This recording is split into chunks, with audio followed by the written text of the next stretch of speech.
하나님께서 모세를 통해서 소위 십계명이라고 하는 10가지 계명을 주셨습니다.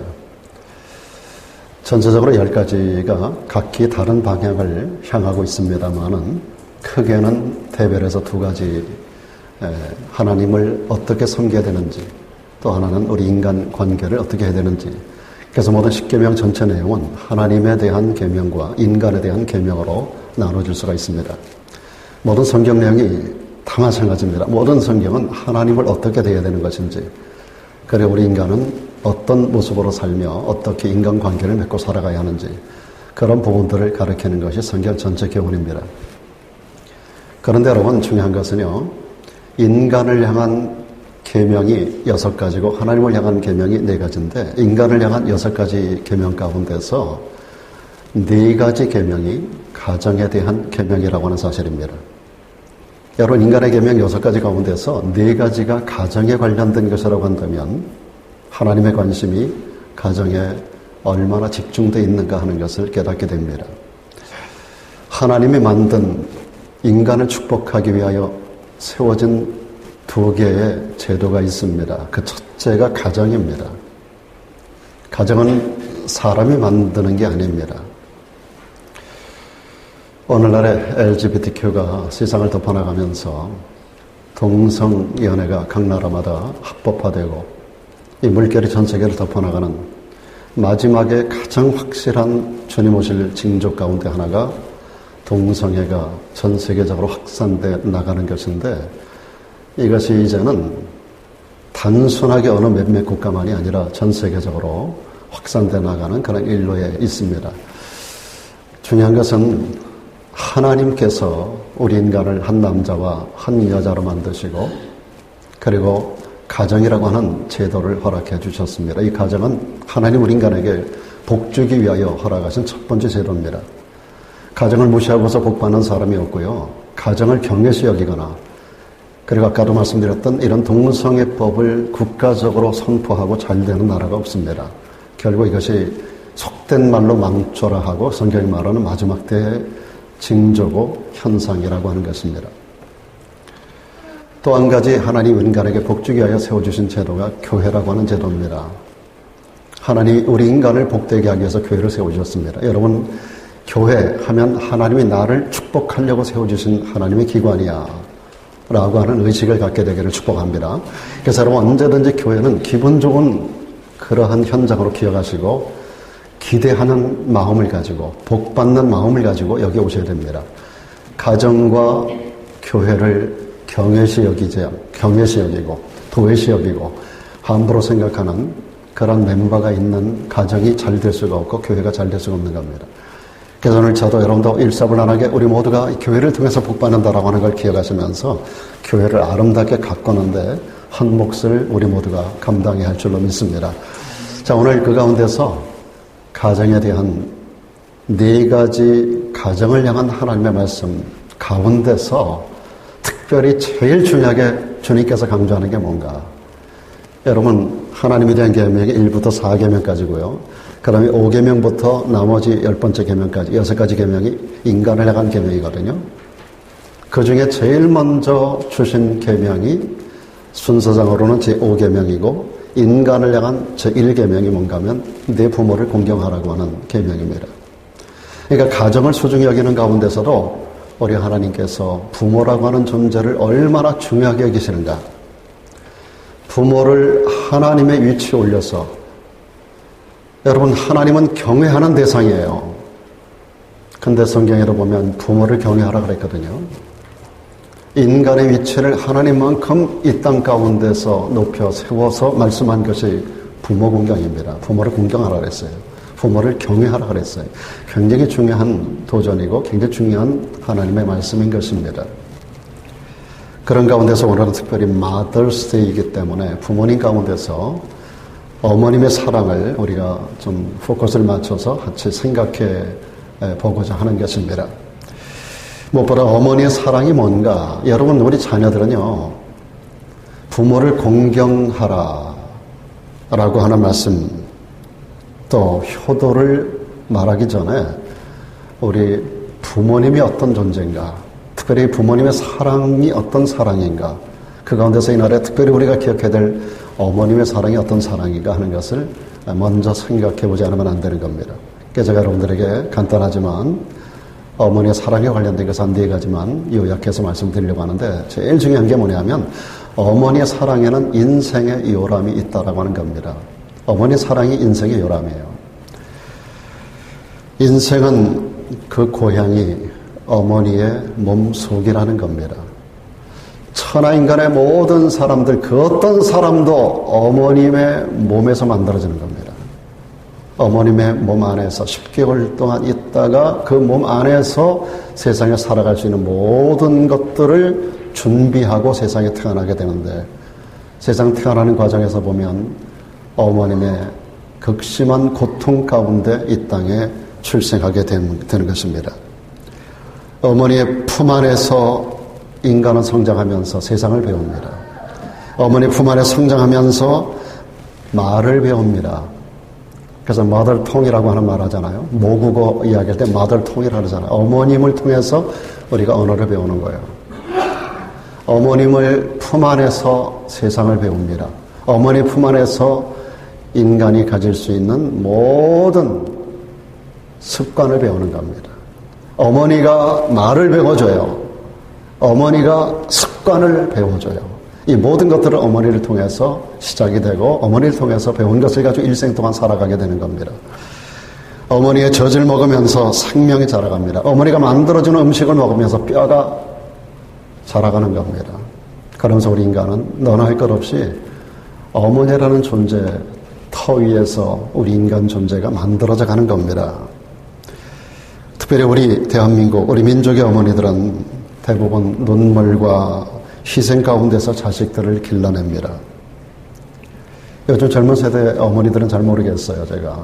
근데 저희 딸아이를 보더라도 그렇고, 그리고 제 아내를 보더라도 그렇고, 그리고 제 어머니를 생각해 봅니다. 지금은 세상에 안 계시지만 생존하신다면 100살이 훨씬 넘으신 저희 어머니인데, 그 어머니를 제가 어제 오늘 이틀 동안 말씀을 준비하고 묵상하는 가운데서 많이 생각을 했어요. 우리 장모님도 더불어서. 저희 어머니하고 장모님하고 1살 차이인데 1910년대생으로, 저희 아버님은 1902년생이니까 말할 것도 없고, 벌써 100년이 훨씬 넘은 그 시대를 사셨던 분들, 그분의 모습이 아주 눈에 분명하게 확연하게 떠올라요. 그 어머님의 저를 향하셨던, 자녀들을 향하여 대하셨던 어머님의 사랑에 대해서 굉장히 깊이 생각이 나더라고요. 얼마나 많은 눈물, 얼마나 많은 희생과 헌신을 통해서 저를 길러내고 우리 자녀들을 양육하셨다 하는 것을 너무나 잘 알기 때문에 그렇습니다. 당신은 그 어려운 시대를 살면서 드시지 않고 좋은 거 있으며 숨겨놨다가 자식에게 주고, 그리고 자신은 입지도 않으면서 조금이라도 돈 생기며 시장에 가서 뭐 하나라도 사서 입히려고 하셨던 우리 어머님이 기억이 납니다. 그야말로 우리가 많이 부르는 노래 가운데 진자리 마른 자리 가라앉는다 그러잖아요. 마른 자리는 자식에게 양보하고 진 자리에 굳이 어머님이 가서 들어눕습니다. 그렇게 하면서 우리를 키워낸 것이 바로 우리들의 어머니 세대입니다. 그래서 사람은 늙어서도 어머님이 돌아가신 가운데 돌아가신 어머니를 그리워하는 것이고, 그리고 어머니의 예품이 늘 그리운 겁니다. 어머님이 인생의 요람이기 때문에 그렇습니다. 어린아이들이 밖에서 뛰어놀다가도 집에 딱 들어왔을 때 제일 먼저 찾는 게 엄마예요. 저희 집에도 보면 아이들이 나갔다 들어오면은요, 엄마를 제일 먼저 찾아요. 엄마하고 찾지, 할머니, 할아버지, 그러고 들어오는 거였어. 엄마! 그러다가 엄마가 없으면 아이들의 마음이 그렇게 썰렁할 수가 없어요. 온기 잃은 집같이 어머니 없는 집은 쓸쓸하고 차갑기가 그지가 없는 것입니다. 그래서 어머니가 집을 비우는 과정에서 성장하는 아이들이 밖으로 돌고요. 그런 아이들이 사회의 문제아로 성장해 나가는 것을 많이 볼 수가 있죠. 한 여자에 대해서 말할 때 여자는 약하다, 보잘것없다, 이렇게 사람들이 평가할지 모르지만 어머니로서 여자는 대단히 위대한 존재인 것입니다. 그래서 사람은 어머니를 그리워합니다. 머리가 하얗게 된 노인이 되어서도 시간이 흐르면 흐를수록 옛날 어머님이 그리워지게 되고 어머니를 생각만 하면 눈시울이 붉어지게 되는 겁니다. 어제 어떤 분들과 같이 식사하시는데 그런 얘기 하시더라고요. 어머니 은혜에 대해서 노래하자 그랬더니 그거 부르면 난 눈물 날 것 같은데. 연세가 꽤 드신 분의 하시는 말씀이에요. 나이가 많이 들어도 어머니 은혜를 지금도 부르면 눈에 눈물이 맺히는, 눈물 날 것 같은 데가 아니라 실제로 눈물이 흐르죠. 어머니 하면 참 이상한 마력을 가지고 있다고 생각이 들어요. 어머니가 어떻게 그런 위대한 힘을 가지고 있을까? 여러분, 하나님의 창조의 그 비밀이 있습니다. 하나님이 인간을 창조할 때 특별히 어머니라는 존재, 여자라는 존재를 만드실 때는 남성이 갖지 못한 모성이라는 걸 어머니에게 넣어주셨어요. 그 모성이 창조의 능력입니다. 모성은 생명을 잉태하고요, 생명을 출산시키는 능력을 가지고 있어요. 여러분, 여성에게만 하나님께서 모성이라는 걸 주셨고, 이 모성애라고 하는 것이 창조의 능력을 가지고 있다고요. 그래서 모든 어머니가 모든 자녀들의 영원한 고향이다. 오늘 말씀드린 인생의 요람이다. 그렇게 말씀하고 있는 것입니다. 그뿐 아니라 어머니의 사랑하게 되면, 어머니 사랑은 여러분 어떻게 생각하세요? 어머니 사랑은 대가를 요구하지 않아요. 거저 주는 사랑입니다. 어머니들이 자녀들에게 사랑을 베풀고 있는 모든 걸 다 내주고 하면서 대가를 요구하는 어머니 하나도 없습니다. 너희 다음에 커서 갚아야 돼. 너 엄마가 너 위해서 이런 거 사주는 거야. 너 커서 꼭 이거 갚아야 돼. 그렇게 말하는 엄마가 하나도 없어요. 다 주는 거예요. 못 줘서 아니지. 있는 대로 다 내주는 게 어머니 마음이에요. 이 어머니의 사랑, 그냥 주는, 거저 주는 사랑이에요.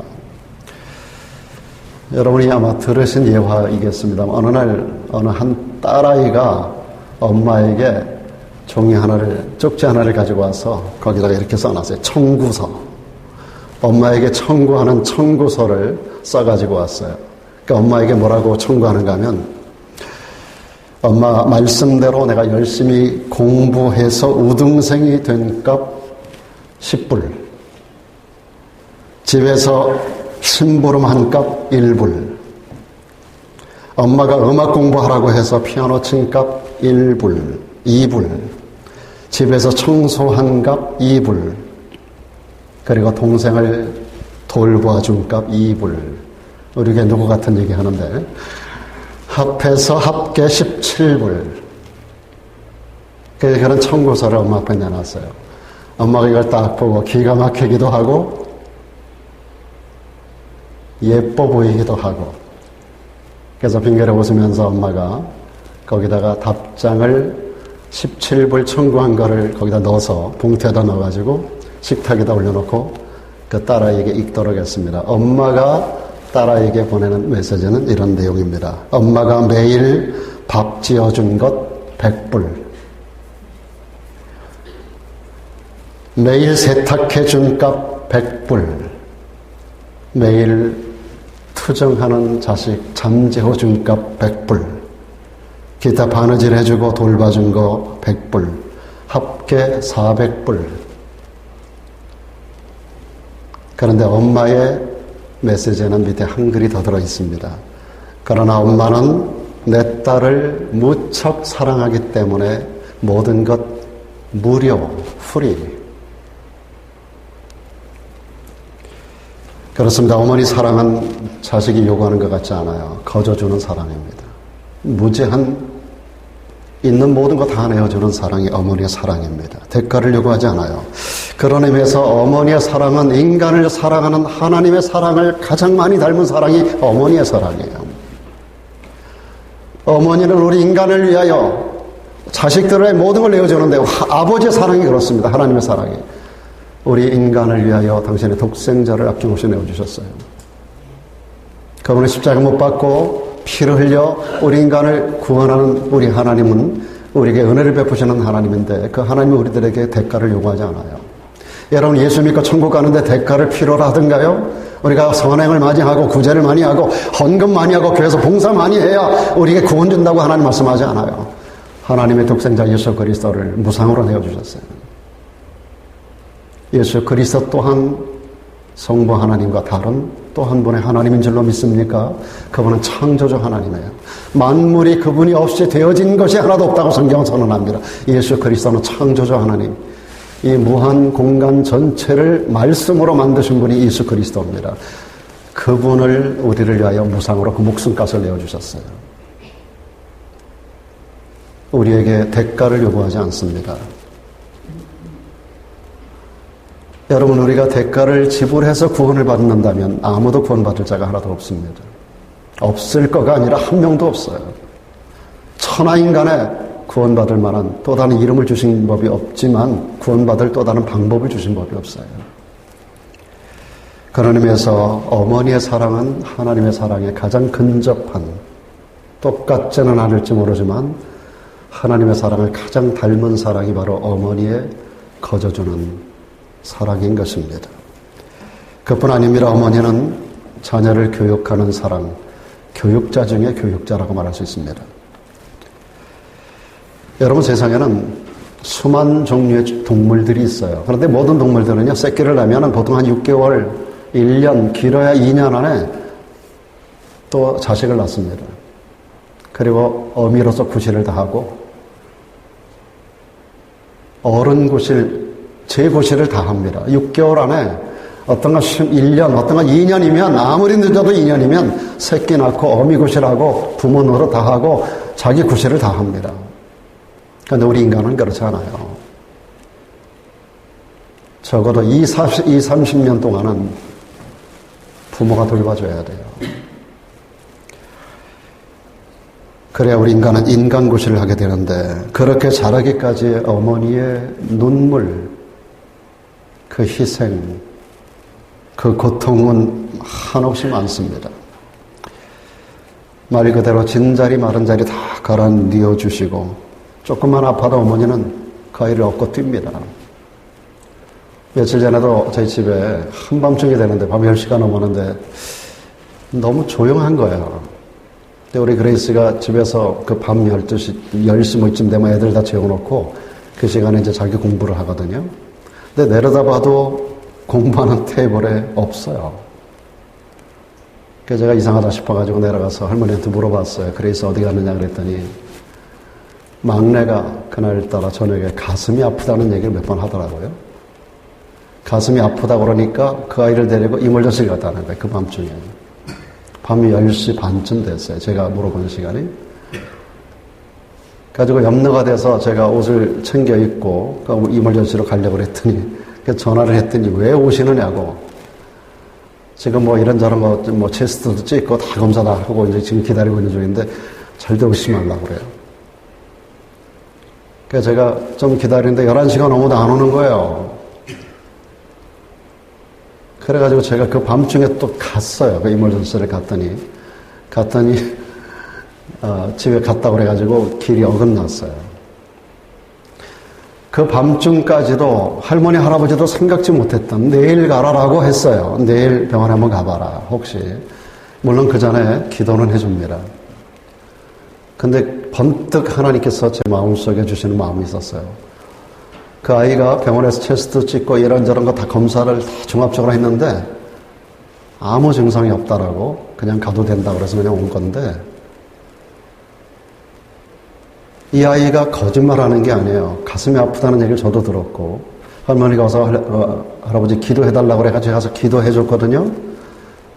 저는 안심이다라고 그 아무 일 없다라고 하는 말을 들으면서 안심이다라고 생각하는 순간 제 머리에 딱 치는 게 있어요. 너 기도했잖아. 그게 아팠던 거 맞아. 문제가 있었어. 네가 목사고 할아버지로서 네가 기도해줬잖아. 그래서 난 거야. 이 마음이 탁 들어오는 거예요. 제가 뭘 해서가 아니라 하나님께서 제 마음에 그 마음을 주는 거예요. 병원에 가서 의사가 아무 일 없다라고 얘기한 그 진단 결과가 너 기도했잖아. 너는 왜 못 믿었어? 그 마음이 탁 오더라고요.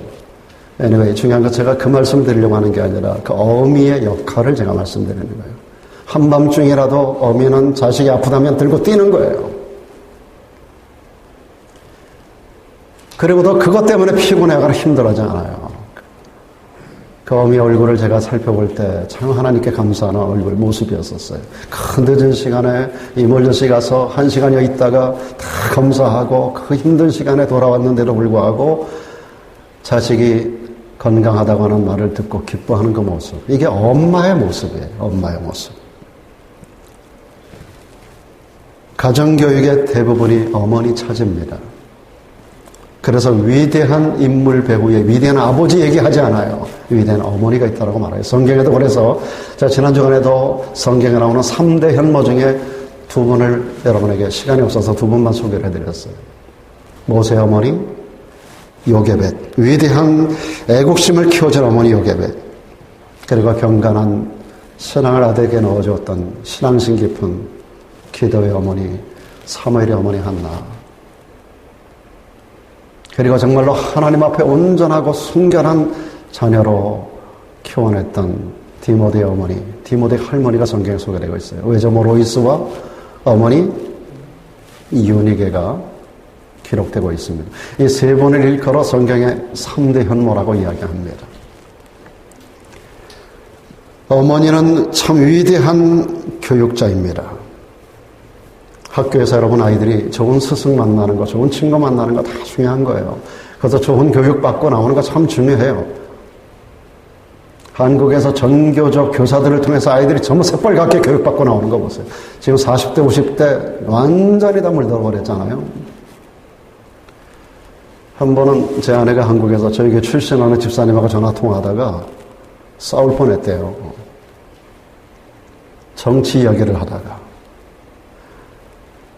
당연히 이런 생각을 할 거라고 이야기를 해줬는데 거기서는 왜 그렇게 사모님이 얘기하느냐고. 정말로 충격을 받았어요. 오늘 젊은 세대가 잘못된 교사들에게서 너무나 잘못되고 편향된 교육을 받고 대한민국을 지금 완전히 뒤집어 놓은 거 여러분 아시잖아요. 지금 교육 현실이 그래요. 그래서 여러분 학교에서 교육하는 선생님들 기대할 수 없어요. 좋은 친구 만나는 거 참 기대하기 어려워요. 옛날에 저희 세대만 해도 참 좋은 교수님, 좋은 선생님들 굉장히 많았어요. 학교 가면 다 너무 좋은 선생님들이었었어요. 그들이 때로 우리들에게 그 종아리도 때리고 손바닥도 때리고 꿀밤도 주고 야단도 치고 했지만 그 선생님들의 그런 가르침 때문에 우리 세대가 아름답게 성장했다라고 저는 생각이 들어요. 근데 요즘은 그렇게 하지 않아요. 가장 중요한, 그리고 가장 정직한, 가장 하나님의 마음에 맞는 그런 바른 교육을 해줄 수 있는 첫 번째 인물이 바로 어머니예요. 어머니. 가장 긍정적이고 가장 선한 영향력으로 가르치는 것이 어머니입니다. 그래서 어머니의 교육을 무시하는 자식은 절대로 잘 될 수가 없는 거예요. 마지막 한 가지로 어머니의 사랑은 인내라는 단어로 표현됩니다. 모든 나라 어머니들이 다 고생하면서 자식 키우는 거 맞아요. 그런데 특별히 우리나라 어머니들, 어느 나라 어머니보다 더 많은 눈물을 흘리면서 자식들을 키워내는 어머니들입니다. 시집와서 시댁과의 갈등으로 고통하는 기간이 얼마나 많아요. 요즘 젊은 세대는 잘 모를 거예요. 저희 세대만 해도 참 시댁과의 갈등들이 많은 것들을 너무나 많이 봐요. 저는 목회 40년 여정 가운데서 그런 가정 너무나 많이 봐왔었어요. 그리고 우리 어머니 세대에 볼 때 그때는 정말 세 가지를 잊고 살아야 된다는 거 아니에요? 9년 동안. 벙어리 되고 눈물고 귀먹고 하는 그런 세대를 9년 이상을 살아야 된다는 거 아니에요? 우리 어머니 세대는 그랬습니다. 정말로 시댁과의 갈등에서 많은 어려움이 있었고, 그리고 한국의 그 토착된 그 잘못된 유교 사상 안에서 남편들이 아내에 대한 태도가 너무나 몰이해가 많아요. 때로는 경제적인 고통을 이를 악물고 참아가면서 온갖 굴욕을 다 겪어내면서 자식들을 양육하는 것이 우리 어머니들입니다. 그런 환경 속에서 그 자식을 업고 안고 끼고 다니면서 키워낸 자식들이 오늘 저와 여러분의 모습 아니겠습니까? 어머니들이 자식이 속썩이고 말 안 듣고 힘들어하게 할 때 자식에게 던지는 말 중에 이런 말이 있잖아요. 너 저절로 큰 줄 아느냐? 그런 말 있잖아요. 네가 저절로 큰 줄 알아? 네가 저절로 이만큼 된 줄 알아? 너 이만큼 되기까지 엄마가 얼마나 고생한 건 알아? 그걸 알려주려고 하는 게 아니라 자식이 부모의 은혜를 깨닫지 못했을 때 부모가 한스럽게 하는 말 중에 하나가 없는, 너 그냥 이렇게 큰 줄 알아? 그런 말을 해요. 어머니의 인내하는 사랑이 없으면 오늘 우리가 어떻게 존재할 수 있었겠어요? 그래서 영국의 비평가 홈즈라는 분은 이런 말을 합니다. 청춘도 사라지고 사랑은 다 시들고 우정의 잎사귀는 다 떨어진다. 그런데 어머니의 남모르는 깊은 사랑, 그것만은 모든 것보다 수명이 오래간다는 겁니다. 이쯤에서 우리 어머니들의 사랑을 네 가지로 요약해서 말씀을 드렸고, 간단하게 어머니 데이, 이 마더스 데이에 우리 남편들이 아내 사랑을 좀 새롭게 다짐하는 시간들이 되면 좋겠다 해서 간단하게 한두 가지 더 말씀을 좀 드리겠습니다. 우리 중에 아내를 사랑하지 않는 남편, 여기 제가 보니까 우리 한 분도, 아내 사랑하지 않는 남편 한 분도 없는 걸로 알고 있습니다. 그럼에도 불구하고 아내 사랑을 잘 모르는 남편이 많아요. 아내 사랑하는 법을 잘 모르는 남편들이 많아요. 실패하는 분들도 있고, 그런가 하면 아내가 귀한 것을 종종 잊고 살아가는 남편들이 있는 것 같습니다. 여러분, 지혜자 솔로몬이 이런 말 한 거 여러분 아시나요? 아내를 얻는다는 거. 아내를 얻는다는 건 복을 얻는 거라 그랬어요. 그리고 여호와께 은총을 받는 거라 그랬어요. 그래서 이스라엘 백성들은요, 결혼해서 아내를 얻으면 1년 동안 군대도 안 보냈어요. 매년마다 전쟁하는 그 시대 가운데 전쟁터에도 내보내지 않았다고요. 1년 동안 아내를 기쁘게 해주라는 거예요. 아내를 얻는 자가 복을 얻는다는 거예요. 여호와께 은총을 입은 자라는 거예요. 남편들이 이걸 처음에는 그렇게 생각하다가 시간이 점점 지나가면서 점점 이런 생각이 점점 흐려지고 아내를 막대하고 무시하고 집에 그 밥상에 김치 대하듯이 한다고요. 없으면 안 되고 있으면 별로 신경 안 쓰는 게 김치 아니에요. 그 아내를 그렇게 김치 대하듯이 한다고요. 사도 바울은 남편들에게 이런 권면합니다. 남편들아, 아내 사랑하기를 그리스도께서 교회를 사랑하시고 위하여 자신을 주신 것처럼 하라 그랬어요. 이와 같이 남편들도 자기 아내 사랑하기를 자기 몸같이 하라 그랬어요. 자기 아내를 사랑하는 자는 자기를 사랑하는 거라고 말씀했습니다. 우리를 위해 예수님께서 십자가에 죽어주시면서 완전한 사랑을 보여주신 예수님, 그 예수님처럼 남편도 아내 사랑을 그렇게 해야 된다. 그리고 내가 내 몸을 아끼고 사랑하는 것처럼 아내를 내 몸처럼 아끼고 돌아보고 위하고 사랑해 줘야 된다라고 말하고 있습니다. 여러분, 예수님께서 교회를 사랑하시는 사랑과 그리고 남편이 아내를 사랑하는 사랑을 성경에는 두 개의 공통점을 가지고 우리들에게 가르칩니다. 이 두 가지만 간단히 말씀드릴게요. 첫째는 뭐냐면 감싸주는 사랑이에요. 이 땅의 교회는 불완전합니다. 실수투성입니다. 여러분, 교회는 병원이라고 그랬어요. 수많은 환자들이 몰려오는 것이 교회입니다. 그러니까 그런 사람들이 모여진 교회가 온전할 수 없어요. 문제투성이에요. 고통이 많아요. 뭐 말도 많고 탈도 많은 게 교회예요. 그리고 수많은 죄가 섞여 있는 것이 바로 교회입니다. 그럼에도 불구하고 우리 주님은 교회를 사랑하되 끝까지 사랑하셨어요. 당신의 몸을 내어주셨어요. 물과 피를 다 흘려주셨어요. 교회를 위해서. 우리가 죄를 범할 때도 무조건 우리를 책망하거나 벌하는 주님이 아니에요. 기회를 주셔요. 오래 참고 기다리세요. 회개하고 돌아오기를 누가복음 15장에 기록된 것처럼 그 두 명의 아들 가운데 큰아들, 탕자라 우리가 부르고 있는 그 큰아들이, 작은아들이, 큰아들과 작은아들 다 탕자예요. 큰아들은 집에서 불평하고 작은아들은 아버지의 재산을 가지고 밖에 나가서 탕전하고, 큰아들은 작은아들이 돌아왔을 때 작은아들을 영접하는 아버지에게 대하여 불평불만을 했었던 큰아들, 둘 다가 탕자예요.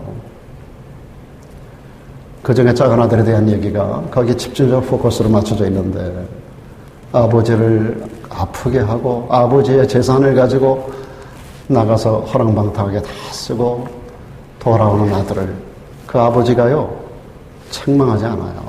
야 이놈아, 너 내 재산 다 어디다 다 말아먹었냐? 말하지 않아요. 너 그동안 뭐 하다가 이제 돌아오는 거야? 이러면 회초리 들고 야단치지 않아요. 아버지는 아들이 아직까지도 상고가 뭔데 돌아오는 아들 터덜터덜 코가 한자나 빠져가지고 터덜터덜 빈손으로 거짓골을 해갖고 돌아오는 그 아들을 멀리서 하루 한순간도 잊어본 적이 없어요. 매일같이 나가서 기다리는 거예요. 그 돌아오는 아들, 상거가 아직 먼데 신발도 신잡고 달려나가서 그 아들을 끌어안습니다. 집에 데리고 돌아와서 옷 다 벗기고 거짓골을 했으니까 목욕을 시키고 새 옷을 갈아입히고 금가락지를 끼우고 그리고 짐승을 잡고 그리고 동네 사람들 다 불러놓고 잔치를 벌이는 아버지. 참 속도 없는 이 아버지. 아버지 재산을 다 갖다 말아먹었는데도 한마디 책망하지 않는 아버지. 단지 돌아온 아들이 너무 이쁘고 귀여워서 그 아들을 위해서 잔치를 벌려주는 이 아버지. 사랑하는 여러분, 우리 주님의 사랑이 그런 사랑이에요. 허물 많지만, 문제가 많지만, 죄 많지만, 하나님을 아프게 했지만 감싸주는 사랑, 기다려주는 사랑, 돌아올 때까지 기다려주시는 사랑. 그런 자세로 우리 남편들이 아내를 사랑해야 된다는 겁니다. 아내가 완전해서 가장 멋지고 아름다우니까 아내를 사랑하는 게 아니에요. 아내가 실수투성이고 문제가 많아도 때로 죄를 져도 그런 아내를 주님의 사랑 같은 사랑으로 감싸주라는 거예요. 그러기 위해서 여자를 잘 알아야 됩니다. 여자라는 존재. 여러분, 여자에 대해서, 아내에 대해서 성경은 남자보다, 남편보다 더 연약한 그릇이라고 그랬어요. 우리 인간을 질그릇에 비유하는 성경은 인간 중에 특별히 여자를 연약한 질그릇에 비교하고 있어요. 질그릇이 약하다는 것은 깨지기가 쉽다는 거예요. 남편에 비해서 여자는 약해요. 깨지기가 쉬워요. 그리고 여자들은 남자 같지 않게 예민합니다. 그리고 남자보다는 훨씬 자신감을 쉽게 잃어버리는 게 여자입니다.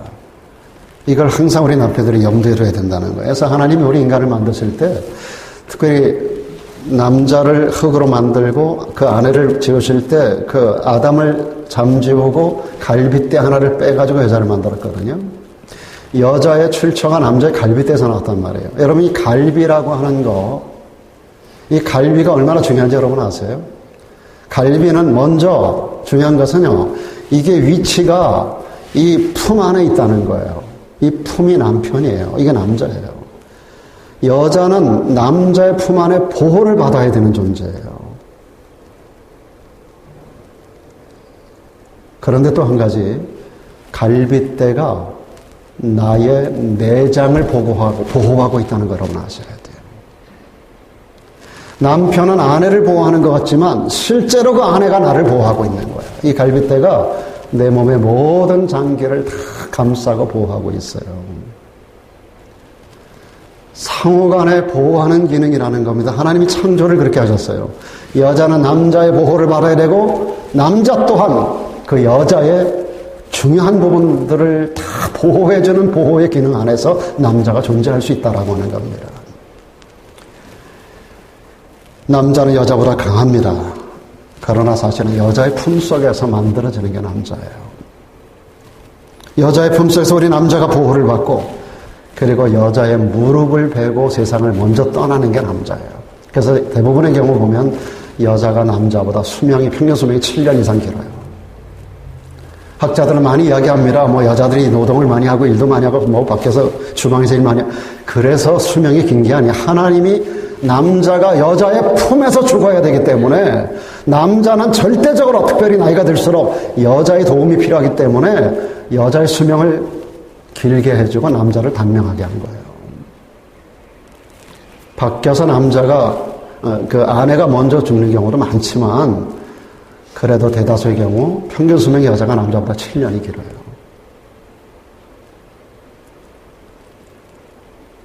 남자는 호레비가 돼서 오래 살기 쉽지 않습니다. 그리고 사는 모습이 늘 구질구질해요. 근데 여자는요, 혼자서도 참 깔끔하고 예쁘게 살아갈 수 있어요. 남자가 강한 것 같지만 실제로는 약한 존재가 남자입니다. 여자는 남자의 품 안에 있어야 하지만, 남자에 의하여 보호를 받아야 하지만, 그러나 실제로 나의 가장 소중한 것들은 전부 이 갈빗대가 나를 보호하듯이 여자가 나를 보호해 주는 거예요. 참, 아멘들도 지긋지긋하게 안 해요.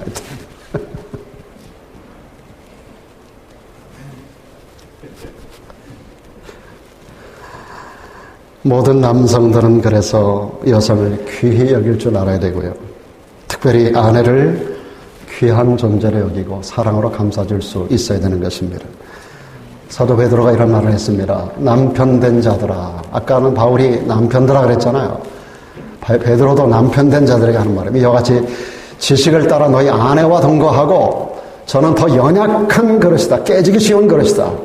또 생명의 은혜를 유업으로 함께 나눈 자다. 그러므로 아내를 귀히 여겨야 된다 그랬어요. 귀히 여겨라. 이는 너희 기도가 막히지 아니하게 하려 함이라. 여러분, 아내를 무시하는 남편은 아무리 기도해도 하나님 귀 안 받는다는 거예요. 자기 아내도 함부로 대하고 잘 돌보지 않는 자가 무슨 성도를 돌보며 이웃 간의 관계를 아름답게 하며 무슨 하나님을 바로 섬기느냐. 이게 하나님께서 베드로를 통해 우리에게 주는 메시지예요. 아내도 하나 귀 여기지 않으면서 기도한다고 보호, 남을 돌본다고?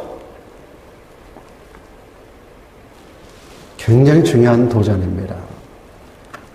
너희 기도가 막히지 않게 하기 위해서 아내를 귀하게 여겨라.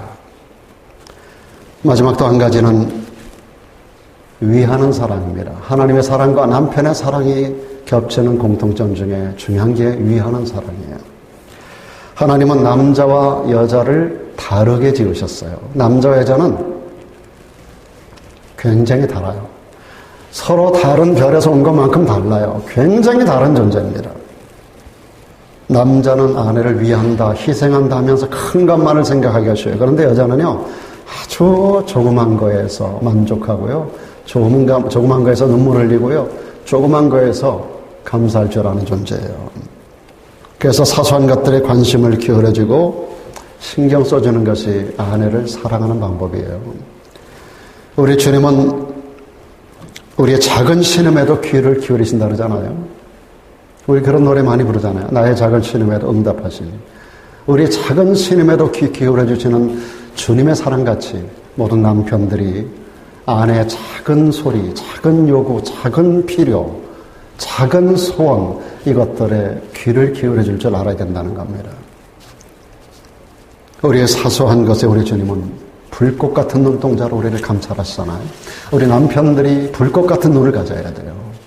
아내 니드가 뭔지, 그의 필요 가운데 응답해 줄 수 있는 남편, 그 자상함이 남편에게 있어야 된다는 겁니다. 어제 어떤 분의 쓴 글 하나를 제가 보았는데 제 마음에 감동이 있어서 여러분에게 읽어드리고 마치겠습니다. 한번 들어보세요. 어느 날 나는 한 건물 앞에서 누구를 기다리고 있었다. 그때 저만치에서 다정하게 팔짱을 끼고 오는 중년의 부부가 눈에 띄었다. 요즘 세상에 팔짱 끼고 걷는 사람이 어디 한둘이겠는가 대수롭지 않게 여겼다.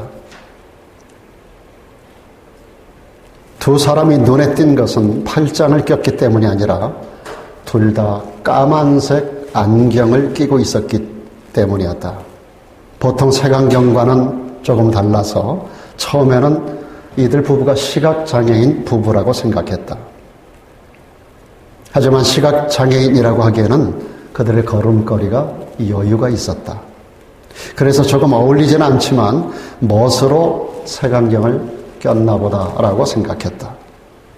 잠시 후 우연히도 그 부부는 내가 서 있는 건물로 들어왔다. 그런데 건물에 들어오면서 남자는 색안경을 벗는데 여자는 그대로 끼고 있었다. 그래서 다시 보니 여자의 손에 시각장애인용 지팡이가 손에 들려 있었다. 나는 그제서야 사정을 짐작했다. 시각장애인 부인이 색안경을 끼고 다닐 때 사람들의 시선이 부인에게 쏠리는 것을 나눠 갖기 위하여 남편이 세심한 배려를 한 것이었다. 부부의 사랑이란 바로 이런 것이 아니겠는가? 상대방 모르게 사랑을 베풀 수 있다면 가정을 꾸려나가는 부부로서 완성되었다고 할 수 있을 것이다. 이런 것은 세월이 지난다고 그냥 얻어지는 것은 아닐 것이다. 서로 노력하고 가꾸어 나아가야 되는 것이다. 라고 하는 글입니다. 또 이런 글도 있었습니다. 모든 남편들이 그 아내와 결혼하려고 우리 강 집사님처럼 애썼었던 것처럼, 목숨을 걸었던 것처럼, 그런 마음을 가지고 아내를 끝까지 대할 수만 있다면 모든 가정들이 얼마나 행복해질까. 모든 남자들이 자기 아내를 얻기 위하여 얼마나 애를 쓰고 노력하며 목숨까지 걸었습니까? 그런데 이미 내 거가 되고 난 이후에 밥상에 김치처럼 여기는 남편들에게 주는 교훈입니다. 그때 그 마음, 그런 자세로 끝까지 아내를 대할 수 있다면 우리의 가정이 얼마나 아름다워질까. 기도하겠습니다.